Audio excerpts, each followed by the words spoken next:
Hey, this is Matt once again. Welcome back to another review. There's another paid request, this time from Guillermo. Thank you for that. For those interested in requesting pretty much any type of videos or topics or randomness, or you want to hear more of my neighbor's roosters, feel free to send either directly to my PayPal or join my Patreon. Both links are down below in the info box.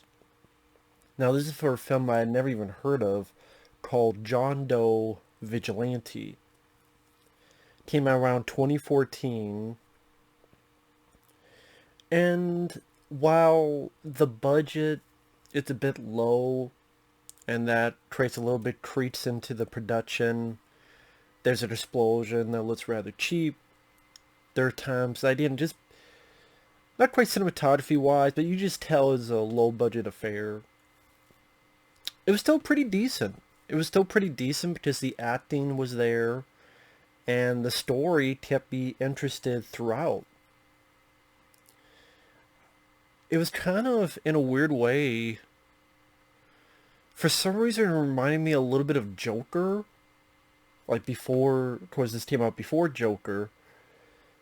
Because it's about a guy who does certain things, and because he's doing those certain things, you have this group rallying to be almost worshipful, almost wanting to be this individual, and to cause this big change within the city, within the environment. Only Joker does end up doing wrong things. Here, it is about a vigilante who's only killing the guilty. I thought the lead guy, and I want to get his name here, I thought he was pretty decent. And I had his name written down. Why can't I find it? Come on. Jamie Bamber. I guess he was on that Battlestar Galactica reboot TV show. I believe he played the character Apollo. I didn't watch much of that show. He was pretty decent. And the way the story was told was he's been arrested, he's being interviewed by this journalist, and then it's pretty much going into his moments of vigilantism, and then the reporters interviewing different people to get their 2 cents on the whole vigilante aspect. And you see like more and more people are kind of for this. Like even the cops seem like they're for this. Because there's questions of, well, why aren't you going after him a lot hard? Why can't you find him quicker before he got caught? Well, you know what? I got these cases here. This is about an innocent woman getting killed. This is about a P to the E to the D to the O getting killed. You tell me which I should look first. Into the murder of that or murder of this innocent person. It does create interesting conversations, and that's kind of its purpose. I thought, okay, that's kind of a different take on a vigilante movie. It's not an action film. If you're going to expecting a Death Wish movie or The Punisher, that's not what this is. To me, this is what a film like The Brave One tried to be with Jodie Foster, which is, it's vigilante, but it's trying to talk about more of the themes of the idea of a vigilante than being an action movie. And I'm sorry, I think this did it better than The Brave One. The Brave One with Jodie Foster, I never cared for. There's been a few other vigilante films that tried to do that, but I thought this was... And it had a little bit of law-abiding citizen. Granted, that film is better, but it had a little bit of element of that, since you have a guy who's in jail and what he believes to be right. Although in this case, much more acceptable.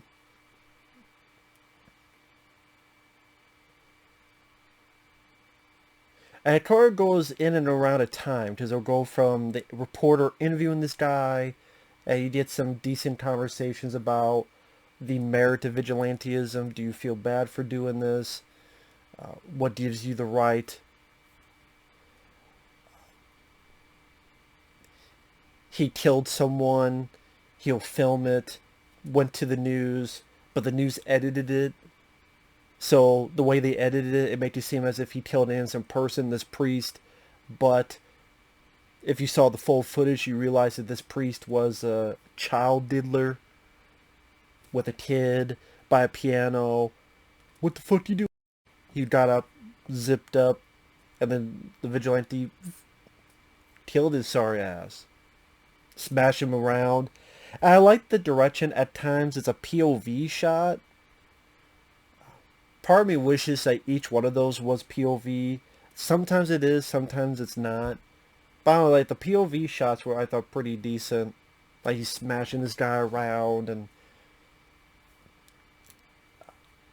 it did really make me root for the guy, because I think with the thing about vigilante movies is that yes, in reality it can't be done for X, Y, and Z reasons, but we watch movies not only for escapism, but there's always that deeper, dark recesses part of our brains that you have thoughts, you have these feelings. It's just, do you act on them or not? And that is the difference between a lot of people, right and wrong, innocent, guilty, in jail or free, all that jazz.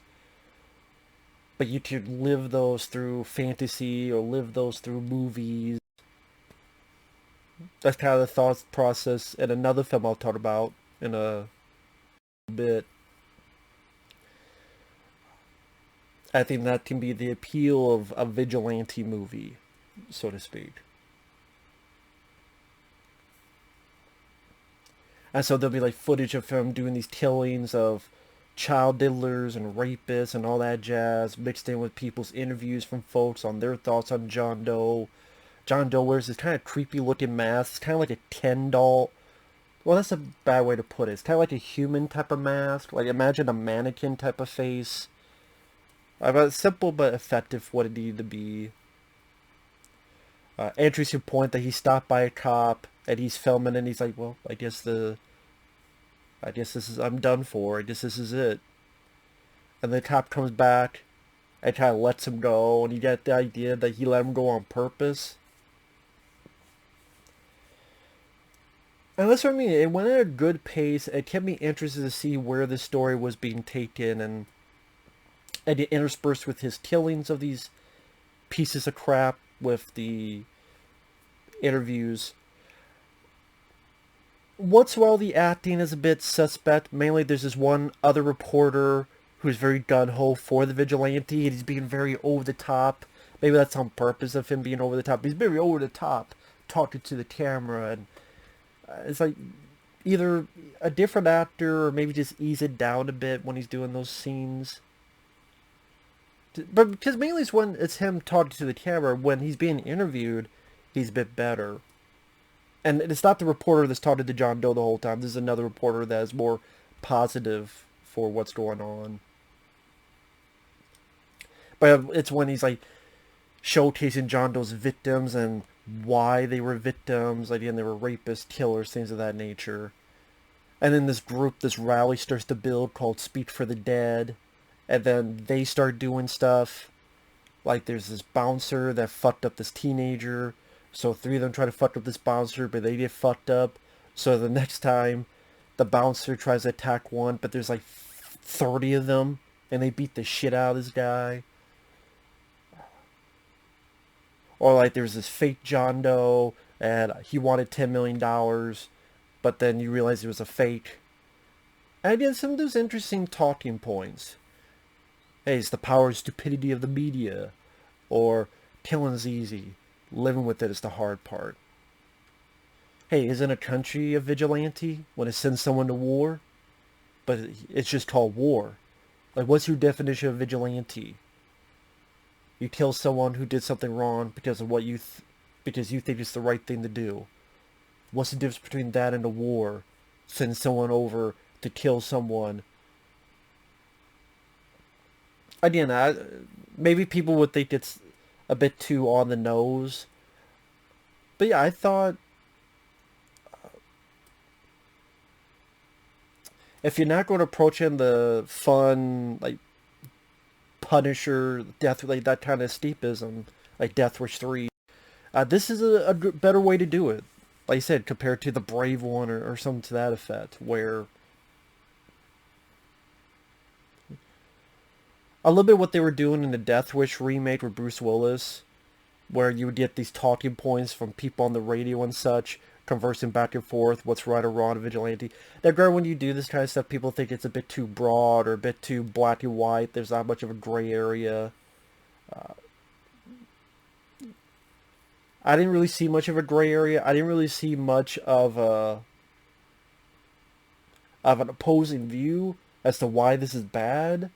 Maybe they tried to do that from time to time, but it seemed that never held water. That it seemed much more apparent that it was for vigilantism, which I'm not too bothered by it, but if you happen to be bothered by it, I don't know if this would be the film for you. And there's a lot of moments that clicked for me. They get more into spoilers. I don't know why I had to say that. Like, you can't see it, but... Like, he gives himself up, and the last person he kills is this live feed where this sick guy has these 5, 6 girls' hair cut off, ripped off, whatever it was. And you realize that this is the guy that killed his wife and kid. And he says, listen, I'm going to give you 5 minutes. You convince me not to kill you. Ultimately does kill him, and then he goes, well, I was going to kill him anyway, but I want him to believe he had a chance to make it out alive. Feel the suffering pain. And then I shot him. I like in jail, this little girl that he saved from the P to the E to the D to the O. I like the scene where she thanks him and hugs him, and I thought that was kind of a nice little scene. And listen, I really thought the actor did a good job, Jamie. Especially last moment where he's talking to the camera and he's like, we have to stand up for each other. I'm not John Doe, we all are. I mean, people may think it's a bit too preachy, but it's for free on YouTube. Just type in John Doe Vigilante. It's for free on YouTube. Like I said, it's not a big budget movie. There's an explosion early on that looks rather cheap. That I kind of wish they didn't show it at all. Or, I mean, there's a ways to do an explosion. Just make it simpler and film it a different way so it doesn't look so computer generated. That didn't really need to be part of the film. I also like the little twist at the end, spoilers, where he kills the reporter. You're like, what the fuck? And then you realize the reason...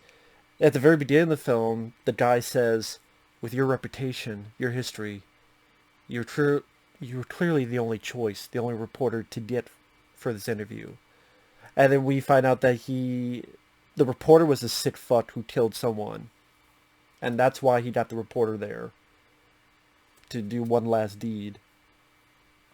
But then the rally, the group, they get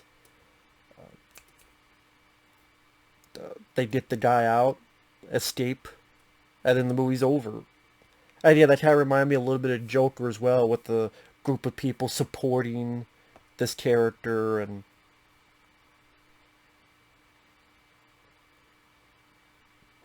trying to help him escape.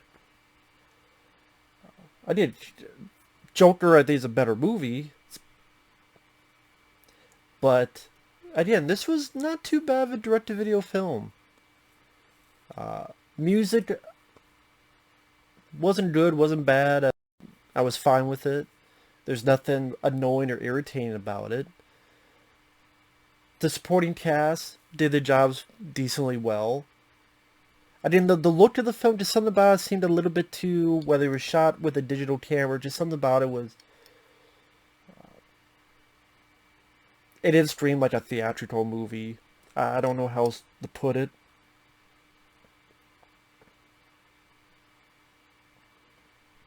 But yeah, I thought it had some really interesting talking points. I thought the story kept me intrigued to see where it was going. Yeah, if you're expecting gore when he kills these people, it's not really gory per se. And it's not action scenes like... Again, if you're expecting Death Wish 3, Punisher, that type of, you're going to be disappointed. That's kind of more down and dirty. I mean, yeah, there's that part of me that wishes it had some of the gore. Like, even the Death Wish remake with Bruce Willis. Like, when Bruce Willis Makes that guy's fucking head explode pretty much when the car collapses onto him.